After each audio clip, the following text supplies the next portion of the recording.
Sinkholes were once relatively rare, but more and more often, all over the world, the earth is opening up and swallowing everything above, even people.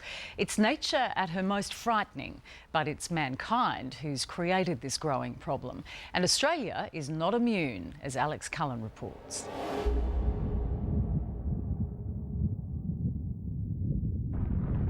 We had no warnings.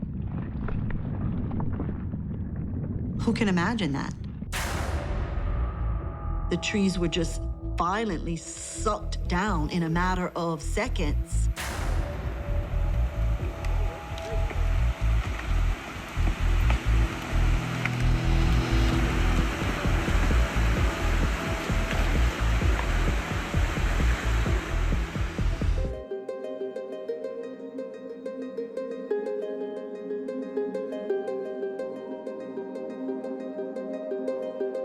There are more of these sinkholes eating their way up. Sometimes they devour buildings. Could you believe that a hole could open up and swallow your brother? No. Sometimes a single house. It happened so fast that scared me. Sometimes a whole street.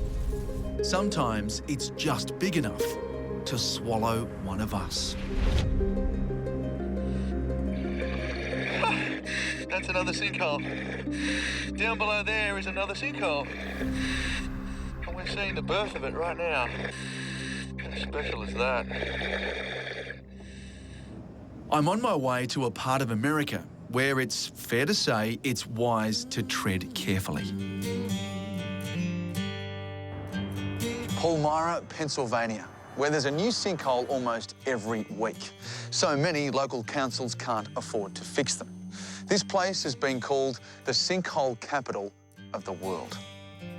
Take Cherry Street, where last October a chain of sinkholes began swallowing this row of now abandoned townhouses. The cause was millions of years in the making. Water seeping through the ground, eroding the limestone beneath the town and its surrounds. Underneath us right now is a giant labyrinth of caves, and they are sinkholes waiting to happen. But to really understand what is happening up here, we have to go down there. Sinkholes actually begin underground. What drives the sinkhole is when the soil gets saturated and loses strength and gets heavy from all the water and finds a little crack down into the cave system and starts eroding or flushing down into the cave. That's what creates the sinkhole up at the ground surface. Tim Bechtel was born to study sinkholes. He grew up near here with one in his backyard.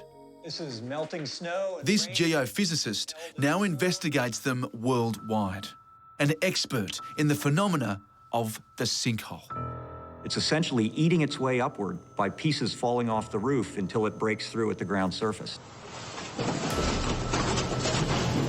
Sometimes with a vehicle driving over it or some other event that puts some load on the roof of this cavity and it falls in. Someone even walking on top of it. Sometimes people walking on it can do it, yes. I hope she wasn't hurt. No, they pulled her out. I see her coming out, yeah. How much is human activity impacting on sinkholes? Tremendously.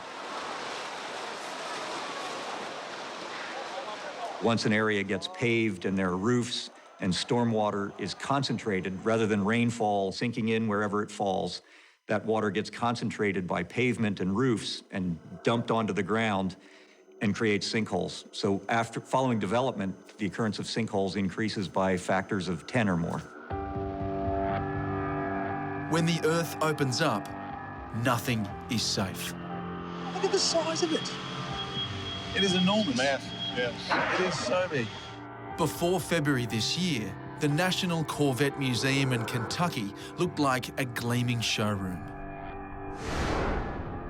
But suddenly, at 5:39 a.m. on the 12th of the month, the earth got greedy.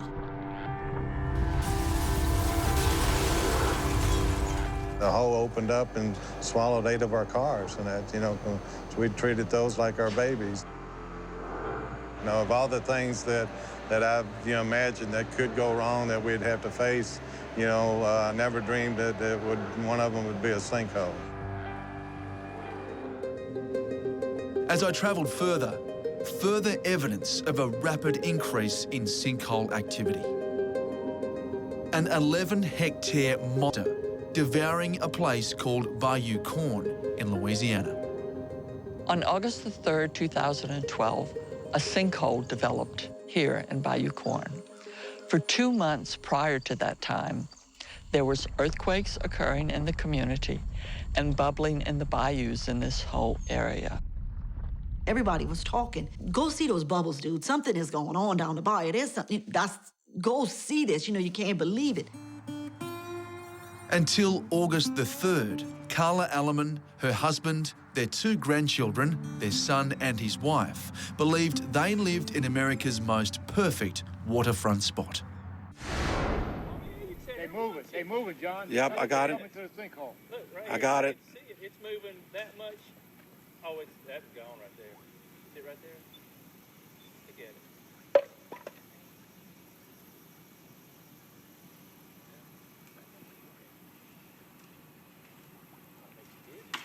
Trees falling. Going all in. Oh, that's a big one.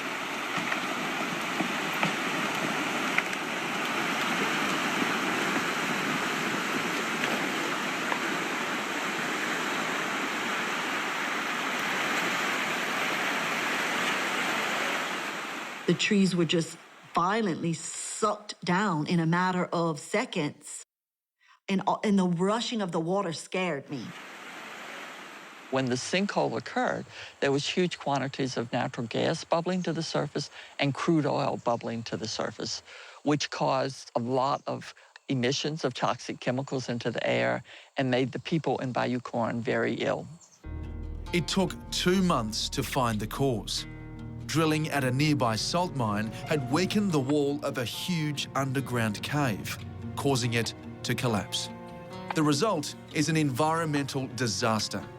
The water is toxic, the air polluted with methane gas.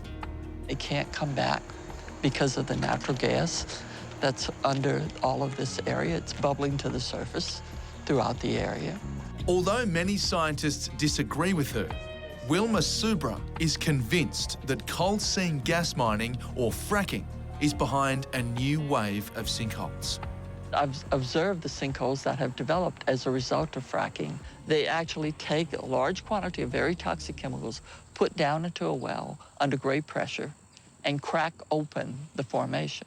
That pressure that they're putting on, if there's a fault in the area, it makes the fault slip, which then can, on the surface, create sinkholes. They're using in Australia the same mechanisms they use here. And so there is a great potential for the development of sinkholes in Australia. This is sinkhole capital. Of Australia? You are right here, yes. And there's another reason Australia has potential as a sinkhole hotspot. Almost all caves and sinkholes on the planet are formed in limestone. In Australia, we've got huge sheets, huge slabs of limestone. The northern suburbs of Perth and parts of Canberra sit above pockets of limestone. Under Mount Gambier in South Australia, the limestone deposit is massive. In and around the town, there are 40 big sinkholes. Some have been here for tens of thousands of years. Hell's Hole is the largest sinkhole of its type in the world. Some for not so long. There was a football match in the 70s in a country area not far from Mount Gambier. It was raining like hell in the middle of the game. They all came back, Glencar, they all came back to the middle of the oval, and there's a whacking great hole in the ground. There's a beautiful photograph, all the footballers standing around going, well, what are we going to do now? And then apparently they were quite grumpy because the game was interrupted. Ian Lewis is a geologist who spends a lot of time in sinkholes. As far as I know, I'm the only diving geologist in the country. We're in Ewan's Pond.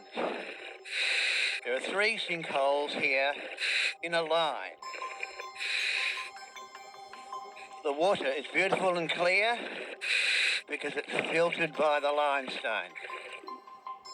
I've laid on the bottom at night and identified constellations from 10 metres of water. That's how clear it is. It's amazing. and it's a freshwater paradise. Lots of creatures live in here, and this is where all the water from the whole sinkhole region comes out of the ground and flows slowly down to the sea. It's an ancient paradise that's constantly evolving. Right down below me here, there's sand and water coming up from another sinkhole that's forming down below. Right there before our eyes, the world's newest sinkhole. That is the birth of a new sinkhole. How good is that? And which is why, on the final leg of this odyssey, I've come to Central Florida, where there are 19,000 known sinkholes and countless others appearing every other week. She's coming. In February last year, Jeremy Bush, his wife Rachel, and daughter Hannah were living in this modest house near Tampa. Jeremy's older brother Jeff, who'd fallen on hard times, had just moved into the back bedroom. What was he like? Outgoing, kind person, do anything for you. I heard this loud noise. It sounded like a car or a train hitting a building, and my brother yelled. We heard a big boom. We thought it was a car coming through the house. We heard Jeff scream. We all ran to his room down the hallway. And I opened his door. My brother wasn't there.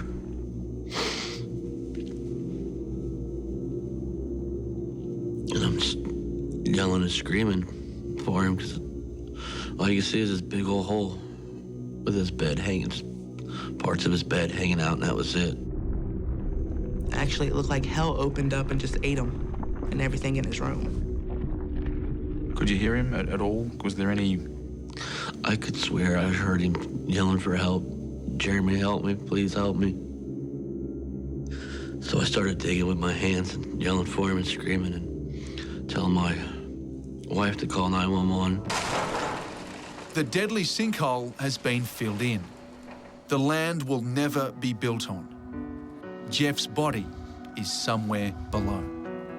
Love you, Jeff. Miss you, bro. How often do you think about it? Every day.